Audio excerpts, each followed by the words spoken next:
योगी आदित्यनाथ, जिनका जन्म नाम अजय सिंह बिष्ट था, उत्तराखंड के पौड़ी गढ़वाल जिले के पंजूर गांव में 5 जून 1972 को हुआ।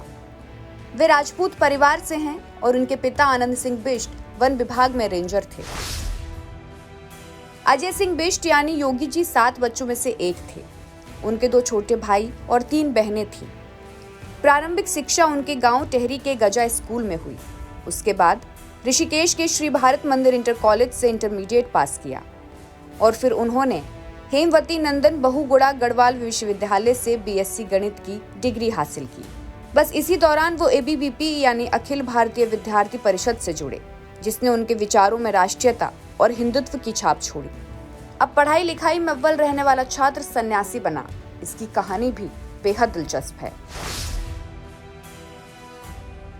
1990 के दशक की शुरुआत में अजय सिंह अयोध्या राम मंदिर आंदोलन से प्रभावित हुए और उन्होंने महंत अवैधनाथ से संपर्क स्थापित किया, जो गोरखनाथ मठ के प्रमुख पुजारी थे और उसी समय राम मंदिर आंदोलन में सक्रिय थे।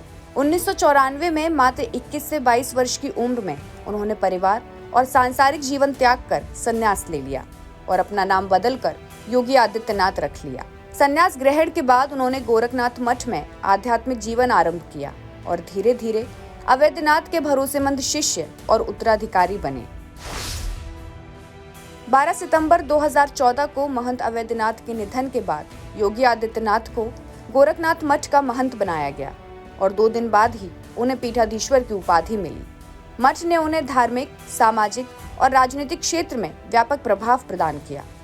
गोरखनाथ मठ ने शिक्षा, स्वास्थ्य और सामाजिक सेवाओं के क्षेत्र में कदम बढ़ाकर उनकी छवि आध्यात्मिक नेता से बढ़कर एक सामाजिक अधिकारी की बनाई।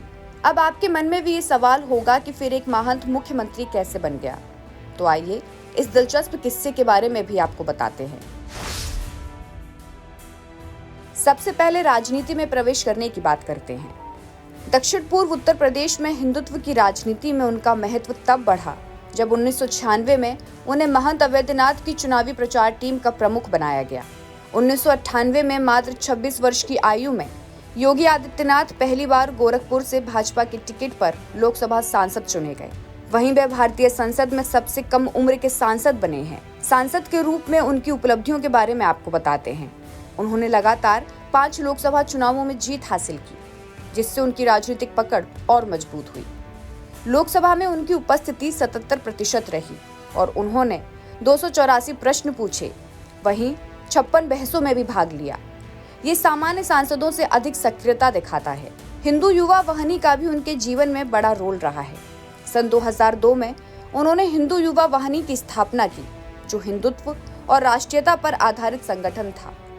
इस संगठन की गतिविधियों को लेकर भी विवाद हुए, विशेषकर घर वापसी, लव जिहाद और गौ रक्षा अभियान में। सीएम का पहला कार्यकाल 2017 से 2022 तक रहा। 2017 में भाजपा ने उत्तर प्रदेश विधानसभा चुनाव में भारी बहुमत से जीत हासिल की और 19 मार्च 2017 को योगी आदित्यनाथ को उत्तर प्रदेश के 21वें मुख्यमंत्री के रूप में शपथ दिलाई गई। पहले मंत्रिमंडल में उन्होंने अन्नपूर्ण योजना के तहत लगभग 36,359 करोड़ रुपए के कृषि ऋण को माफ किया। उन्होंने बुलडोजर नीतियां अपनाई, क्राइम के खिलाफ तेज कार्रवाई करते हुए अवैध संपत्ति ध्वस्त की, जिससे उन्हें बुलडोजर बाबा की खासी पहचान मिली। इसके अलावा उन्होंने 1 डिस्ट्रिक्ट 1 प्रोडक्ट जैसी योजनाओं से जिलों की उद्योग वृद्धि और रोजगार पर भी ध्यान दिया और नोएडा में सैमसंग जैसी बड़ी कंपनियों को आकर्षित किया। सीएम का दूसरा कार्यकाल 2022 वर्तमान तक सकुशल चल रहा है। 2022 में फिर से भाजपा ने जीत हासिल की और सीएम योगी आदित्यनाथ पहले मुख्यमंत्री बने जिन्होंने उत्तर प्रदेश में 2 लगातार कार्यकाल पूरे किए। उनकी सरकार को WHO द्वारा कोविड-19 प्रबंधन का उदाहरण माना गया। हालांकि दूसरी लहर में थोड़ी आलोचनाएं भी हुई। कानून व्यवस्था पर उनकी सरकार को संतुलित दृष्टिकोण मिला, जहां व्यापारियों के हित की रक्षा की गई, वहीं जाति राजनीति के खिलाफ भी संदेश दिए गए। अब बात उनकी विशेषताओं और विवादों की करते हैं। योगी आदित्यनाथ का राजनीतिक व्यक्तित्व धार्मिक और कट्टर हिंदुत्व से गहरा जुड़ा है और उनकी नीतियां कई बार पोलराइजिंग रही हैं।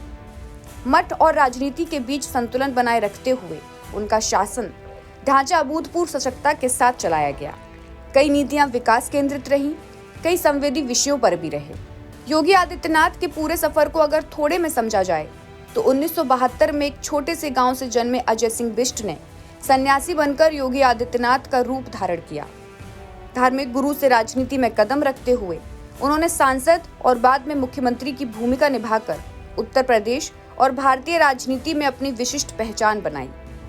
उन्होंने अपने राजनीतिक मंत्र और धार्मिक आधार से बड़े बड़े निर्णय लिए, जिसका असर न केवल प्रदेश में बल्कि देशव्यापी राजनीति पे गहरा पड़ा। योगी आदित्यनाथ का जीवन एक अद्वितीय यात्रा है, जिसमें धार्मिक तपस्या, सामाजिक सेवा और राजनीतिक सत्ता का संगम है।